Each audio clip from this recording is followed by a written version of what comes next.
पंतप्रधान सूर्यघर मोफत वीज योजनेला मुंबईच्या भांडूप परिमंडळामध्ये चांगला प्रतिसाद मिळालेला आहे।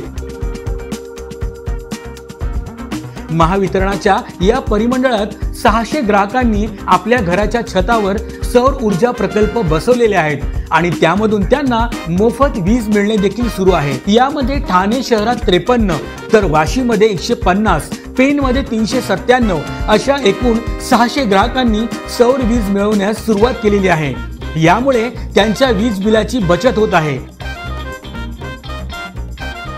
या योजनेमध्ये निवासी घरगुती कुटुंबांसाठी प्रति किलोवॅट 30,000 रुपये अनुदान मिळते, तर 3 किलोवॅट पर्यंत अतिरिक्त 1 किलो क्षमतेसाठी 18,000 रुपये इतके अनुदान दिले जाते। ही योजना फायद्याची असल्यामुळे नागरी भागात देखील ग्राहकांचा मोठा ओढा सौर ऊर्जेकडे वाढत आहे। महायुती सरकारमुळे नागरिकांच्या वीज बिलाची मोठ्या प्रमाणात बचत होत आहे। अशाच वेगवान घडामोडी पाहण्यासाठी आमच्या जनविकास न्यूज चॅनलला आताच सबस्क्राइब करा आणि रहा रोज अपडेट।